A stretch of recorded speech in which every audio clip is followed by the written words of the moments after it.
تو اس کی وجہ سے ابھی جو ہے نا ہم اسٹرائک نہیں کر رہے ہیں. اسٹرائک کا تو میں کسی بھی حق میں نہیں ہوں. اسٹرائک انشاءاللہ نہیں کر رہے ہیں کیونکہ پاکستان کا اس نازک صورتحال میں اور آپریشن ضرب عضب جو چل رہا ہے اور کووڈ میں جو 2 سال سے ہمارے غریب اور ہمارے آئل ٹینکرز طبقہ کے علاوہ پورا پاکستان ایک سمجھو کرائسس میں ہے. تو اس میں ہم اسٹرائک نہیں کر رہے ہیں. ہم اپنے مطالبات کے لیے فیڈرل منسٹر کو اور سب کو ہم نے بتایا ہے اور ابھی میں نے گورنر صاحب سے میری ابھی بات ہوئی ہے تو انشاءاللہ کچھ دنوں میں ہماری میٹنگ ہوگی. ہم اسٹرائک نہیں کریں گے انشاءاللہ. ہمارے جو چیزیں ہیں اس سے اچھی بات ہے. ویسے آپ ہوپفل ہیں کہ آپ کا کام ہو جائے گا, یہ بالکل ٹھیک ہے. بٹ عاصم رضا صاحب پہلے تو بہت بہت شکریہ آپ کا. آپ کر رہے ہیں اسٹرائک, اور کیوں؟ مطلب کیا ٹیکس آپ کو لگ رہا ہے زیادہ ہے یا دینا نہیں چاہتے؟ نہیں, ایسا نہیں ہے. دیکھیں, ٹرن اوور ٹیکس 2010 میں پہلی دفعہ 1% تمام انڈسٹریز پہ آیا تھا. ٹھیک ہے. اس ٹائم پہ جو گورنمنٹ تھی انہوں نے یہ دیکھتے ہوئے کہ اس سے آٹے میں مہنگائی آئے گی اور چونکہ گندم کی پرائسز 600 سے اس ٹائم 1200 پہ چلی گئی تھی, تو انہوں نے اس کو کہا کہ ہم اسپیشل ریڈیوسڈ ریٹ دیں گے چونکہ ٹرن اوور بڑا تھا due to increase in price. اب وہ 80% ریڈکشن تھی اور 0.20% ٹیکس تھا. پچھلے سال وہ ٹیکس انکریز ہو کے 0.25 ہو گیا, یعنی کہ 25 پیسے پر 100 روپیز. ابھی اس سال اس کو اس کیٹر سے اسپیشل شیڈول سے نکالتے ہوئے میں ذاتی طور پہ سمجھتا ہوں وہ غلطی ہے, اور جو ایف پی آر نے بھی کہا کہ یہ ہمیں گیا جو شیڈول تھا 2 اس کے اندر rice dealers and rice mills, petroleum, pharmaceuticals اور یہ تمام چیزیں جو تھیں وہ 0.25 میں تھیں. اس دفعہ 3-4 چیزیں اور ایڈ ہوئیں, لیکن ایک فلور مل کا جو نام تھا وہ بیچ میں سے نکل گیا. تو بہرحال اس کی کلیریفیکیشن جو اسپوکس مین نے دی وہ یہی دی کہ اس میں غلطی ہوئی, لیکن اس کے ساتھ ساتھ 17% GST جو ان سا ہے اس کا نفاذ کر دیا گیا چوکر کے اوپر. اب چوکر پہ جب کوئی آپ ٹیکس لگائیں گے تو اس سے اس کی افیکٹ ڈائریکٹلی آٹے کی پرائسز پہ آئے گا. اچھا وچ از دیٹ مچ کہ وہ نہ ہم بیئر کر سکتے ہیں, نہ جس کو ہم نے چیز سیل کرنی ہے وہ بیئر کر پائے گا. تو الٹیمیٹلی اس سے آٹے کی پرائسز میں ڈسٹارشن آئے گی. تو ہم نے یہ جو علامتی ہڑتال کی بات کی ہے, this is just to point out the Prime Minister کہ سر یہ اس سے پہلے was this your last resort as well؟ اس سے پہلے کہ آپ کی بات نہیں سنے گی. ہم نے ایک ہفتہ پہلے ایک پریس کانفرنس کی اور اس پریس کانفرنس کے اندر ہم نے بڑا اسٹریٹ کیٹیگوریکلی کہا کہ یہ پرابلم آ رہی ہے تو it should be looked after.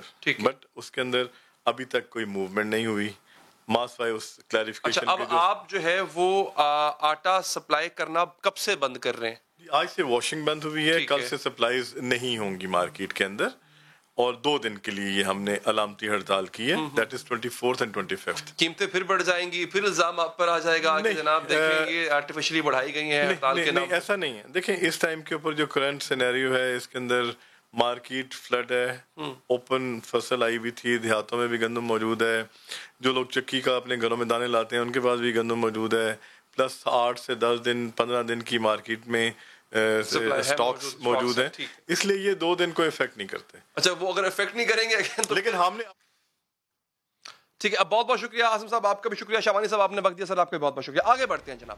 Pakistan میں ٹیکس چوری کی جاتی ہے, کرپشن ہے, لا قانونیت ہے, جس کو جہاں موقع ملتا ہے قانون شکنی کر بیٹھتا ہے.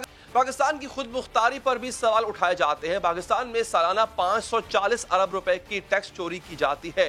ملک کے 80 لاکھ افراد نشے کے عادی ہیں. ٹرانسپیرنسی انٹرنیشنل رپورٹ کے مطابق 10 سال میں کرپشن بڑھی ہے اور ہر گزرتے سال کرپشن پر پاکستان کا رینک بڑھتا جاتا ہے.